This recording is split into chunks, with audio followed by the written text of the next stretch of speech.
todo lo que antes fue escrito, para nuestra enseñanza fue escrito, para que por la paciencia y el consuelo de las Escrituras tengamos esperanza. Romanos 15:4. Oremos.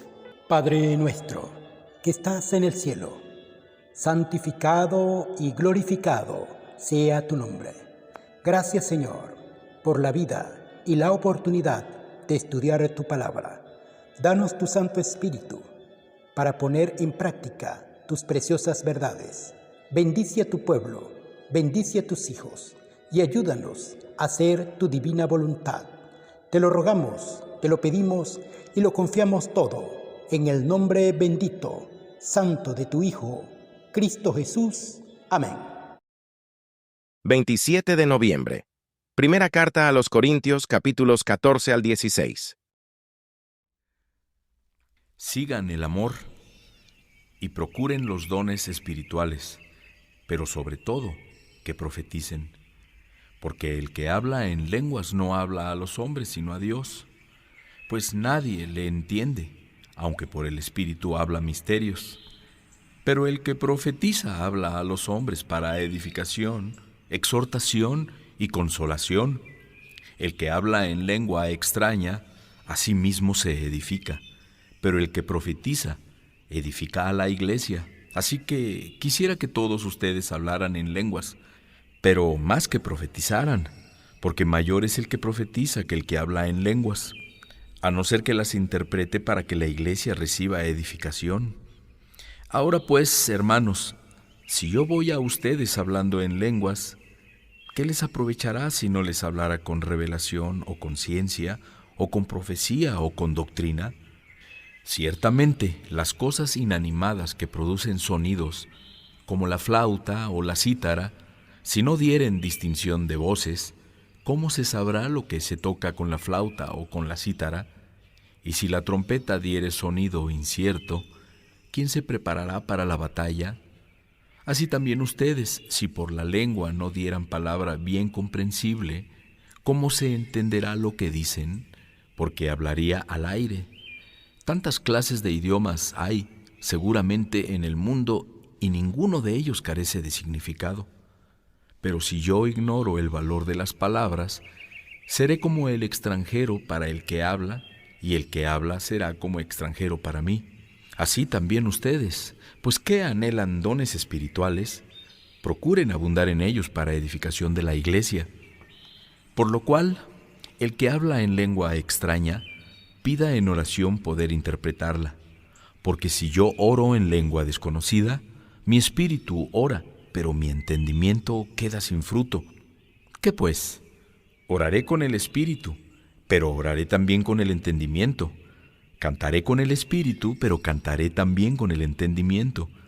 Porque si bendice solo con el espíritu, el que ocupa el lugar de simple oyente, ¿cómo dirá él amén a tu acción de gracias? Pues no sabe lo que has dicho, porque tú a la verdad bien das gracias, pero el otro no es edificado. Doy gracias a Dios que hablo en lenguas más que todos ustedes, pero en la iglesia prefiero hablar 5 palabras con mi entendimiento para enseñar también a otros que 10,000 palabras en lengua desconocida. Hermanos, no sean niños en el modo de pensar, sino sean niños en la malicia, pero maduros en el modo de pensar. En la ley está escrito: en otras lenguas y con otros labios hablaré a este pueblo, y ni aun así me oirán, dice el Señor. Así que las lenguas son por señal, no a los creyentes, sino a los incrédulos. Pero la profecía no a los incrédulos, sino a los creyentes. Sí, pues toda la iglesia se reúne en un solo lugar, y todos hablan en lenguas y entran indoctos o incrédulos. ¿No dirán que están locos? Pero si todos profetizan y entra algún incrédulo o indocto, por todos es convencido, por todos es juzgado. Lo oculto de su corazón se hace manifiesto y así, postrándose sobre el rostro, adorará a Dios, declarando que verdaderamente Dios está entre ustedes. ¿Qué pues, hermanos? Cuando se reúnen cada uno de ustedes, ¿tiene salmo? ¿Tiene doctrina? tiene lengua, tiene revelación, tiene interpretación. Hágase todo para edificación. Si habla alguno en lengua extraña, sea esto por 2, o a lo más 3, y por turno, y uno interprete. Y si no hay intérprete, calle en la iglesia y hable para sí mismo y para Dios. Asimismo, los profetas hablen 2 o 3, y los demás juzguen. Y si algo le fuera revelado a otro que estuviera sentado, calle el primero. Porque pueden profetizar todos uno por uno, para que todos aprendan y todos sean exhortados. Y los espíritus de los profetas están sujetos a los profetas, pues Dios no es Dios de confusión, sino de paz. Como en todas las iglesias de los santos, sus mujeres callen en las congregaciones, porque no les es permitido hablar, sino que estén sujetas, como también la ley lo dice. Y si quieren aprender algo, pregunten en casa a sus maridos, porque es indecoroso que una mujer hable en la congregación. ¿Acaso ha salido de ustedes la palabra de Dios, o solo a ustedes ha llegado? Si alguno se cree profeta o espiritual, reconozca que lo que les escribo son mandamientos del Señor.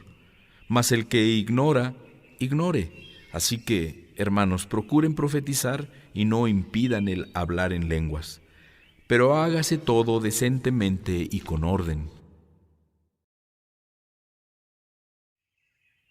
Además les declaro, hermanos, el evangelio que les he predicado, el cual también recibieron, en el cual también perseveraron, por el cual asimismo se retienen la palabra que les he predicado, son salvos si no creyeron en vano. Porque primeramente les he enseñado lo que asimismo recibí, que Cristo murió por nuestros pecados, conforme a las Escrituras, y que fue sepultado, y que resucitó al tercer día, conforme a las Escrituras, y que apareció a Cefas, y después a los 12. Después apareció a más de 500 hermanos a la vez, de los cuales muchos viven aún, y otros ya duermen. Después apareció a Jacobo, y después a todos los apóstoles, y al último de todos, como a un abortivo, me apareció a mí, porque yo soy el más pequeño de los apóstoles, que no soy digno de ser llamado apóstol, porque perseguía la iglesia de Dios. Pero por la gracia de Dios soy lo que soy, y su gracia no ha sido en vano para conmigo. Antes he trabajado más que todos ellos, pero no yo, sino la gracia de Dios conmigo, porque o sea yo o sean ellos, así predicamos y así han creído. Pero si se predica de Cristo que resucitó de los muertos, ¿cómo dicen algunos entre ustedes que no hay resurrección de muertos? Porque si no hay resurrección de muertos, tampoco Cristo resucitó. Y si Cristo no resucitó, vana es entonces nuestra predicación, vana es también nuestra fe. Somos hallados falsos testigos de Dios porque hemos testificado de Dios que Él resucitó a Cristo, al cual no resucitó si en verdad los muertos no resucitan.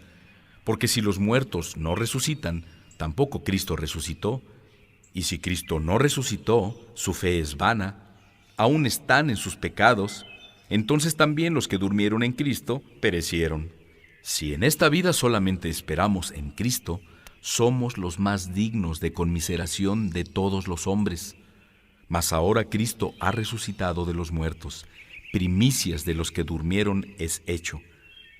Porque por cuanto la muerte entró por un hombre, también por un hombre la resurrección de los muertos. Porque así como en Adán todos mueren, también en Cristo todos serán vivificados, pero cada uno en su debido orden. Cristo las primicias, luego los que son de Cristo en su venida, luego el fin, cuando entregue el reino al Dios y Padre, cuando haya suprimido todo dominio, toda autoridad y potencia, porque preciso es que Él reine hasta que haya puesto a todos sus enemigos debajo de sus pies, y el postrer enemigo que será destruido es la muerte, porque todas las cosas las sujetó debajo de sus pies, y cuando dice que todas las cosas han sido sujetadas a Él, claramente se exceptúa aquel que sujetó a Él todas las cosas. Pero luego que todas las cosas le estén sujetas, entonces también el Hijo mismo se sujetará al que le sujetó a Él todas las cosas, para que Dios sea todo en todos. De otro modo, ¿qué harán los que se bautizan por los muertos, si en ninguna manera los muertos resucitan? ¿Por qué pues se bautizan por los muertos? ¿Y por qué nosotros peligramos a toda hora? Les aseguro, hermanos, por la gloria que de ustedes tengo en nuestro Señor Jesucristo, que cada día muero. Si como hombre batallé en Éfeso contra fieras, ¿qué me aprovecha? Si los muertos no resucitan, comamos y bebamos porque mañana moriremos. No yerren, las malas conversaciones corrompen las buenas costumbres. Velen debidamente y no pequen, porque algunos no conocen a Dios. Para vergüenza suya lo digo. Pero dirá alguno, ¿cómo resucitarán los muertos? ¿Con qué cuerpo vendrán? Necio, lo que tú siembras no vivifica, sino muere antes. Y lo que siembras no es el cuerpo que ha de salir, sino el grano desnudo, ya sea de trigo o de otro grano. Pero Dios le da el cuerpo como Él quiso, y a cada semilla su propio cuerpo. No toda carne es la misma carne, sino que una carne es la de los hombres, otra carne la de las bestias, otra la de los peces y otra la de las aves. Y hay cuerpos celestiales y cuerpos terrenales, pero una es la gloria de los celestiales y otra la de los terrenales. Una es la gloria del sol, otra la gloria de la luna y otra la gloria de las estrellas, pues una estrella es diferente de otra en gloria. Así también es la resurrección de los muertos. Se siembra en corrupción, resucitará en incorrupción. Se siembra en deshonra, resucitará en gloria.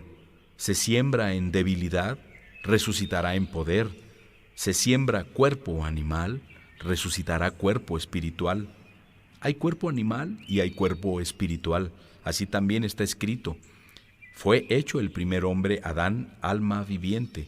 El postrer Adán, espíritu vivificante. Mas lo espiritual no es primero, sino lo animal, luego lo espiritual. El primer hombre es de la tierra, terrenal. El segundo hombre, que es el Señor, es del cielo.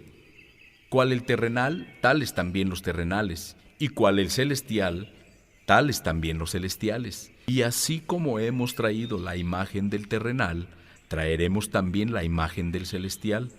Pero esto digo, hermanos, que la carne y la sangre no pueden heredar el reino de Dios, ni la corrupción hereda la incorrupción.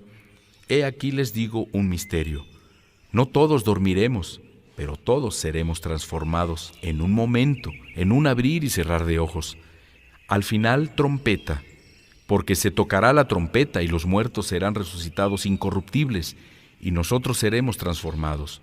Porque es necesario que esto corruptible se vista de incorrupción, y esto mortal se vista de inmortalidad. Cuando esto corruptible se haya vestido de incorrupción, y esto mortal se haya vestido de inmortalidad, entonces se cumplirá la palabra que está escrita: sórbida es la muerte en victoria. ¿Dónde está, oh muerte, tu aguijón? ¿Dónde, oh sepulcro, tu victoria? Ya que el aguijón de la muerte es el pecado, y el poder del pecado la ley. Mas gracias sean dadas a Dios, que nos da la victoria por medio de nuestro Señor Jesucristo. Así que, hermanos míos amados, estén firmes y constantes, creciendo en la obra del Señor siempre, sabiendo que su trabajo en el Señor no es en vano. En cuanto a la ofrenda para los santos, hagan ustedes también de la manera que ordené en las iglesias de Galacia. Cada primer día de la semana, cada uno de ustedes ponga aparte algo, según haya prosperado, guardándolo para que cuando yo llegue no se recojan entonces ofrendas. Y cuando haya llegado, a quienes hubiera designado por carta, a estos enviaré para que lleven su donativo a Jerusalén. Y si fuera propio que yo también vaya, irán conmigo. Iré a ustedes cuando haya pasado por Macedonia, pues por Macedonia tengo que pasar. Y podrá ser que me quede con ustedes, o aún pase el invierno, para que ustedes me encaminen a donde haya de ir. Porque no quiero verlos ahora de paso, pues espero estar con ustedes algún tiempo, si el Señor lo permite. Pero estaré en Éfeso hasta Pentecostés, porque se me ha abierto puerta grande y eficaz, y muchos son los adversarios. Y si llega Timoteo, miren que esté con ustedes con tranquilidad, porque él hace la obra del Señor así como yo. Por tanto, nadie le tenga en poco, sino encamínenlo en paz, para que venga a mí, porque lo espero con los hermanos. Acerca del hermano Apolos, mucho le rogué que fuera a ustedes con los hermanos, mas de ninguna manera tuvo voluntad de ir por ahora, pero irá cuando tenga oportunidad. Velen, estén firmes en la fe, pórtense varonilmente y esfuércense. Todas sus cosas sean hechas con amor. Hermanos, ya saben que la familia de Estéfanes es la primicia de Acaya y que ellos se han dedicado al servicio de los santos. Les ruego que se sujeten a personas como ellos y a todos los que ayudan y trabajan. Me regocijo con la venida de Estéfanas, de Fortunato y de Acaico, pues ellos han suplido su ausencia, porque confortaron mi espíritu y el suyo. Reconozcan pues a tales personas. Las iglesias de Asia les saludan. Aquila y Priscila, con la iglesia que está en su casa, les saludan mucho en el Señor. Les saludan todos los hermanos. Salúdense los unos a los otros con ósculo santo. Yo, Pablo, les escribo esta salutación de mi propia mano. El que no ame al Señor Jesucristo sea anatema. El Señor viene. La gracia del Señor Jesucristo esté con ustedes. Mi amor en Cristo Jesús esté con todos ustedes. Amén. Amén. Amén. Amén.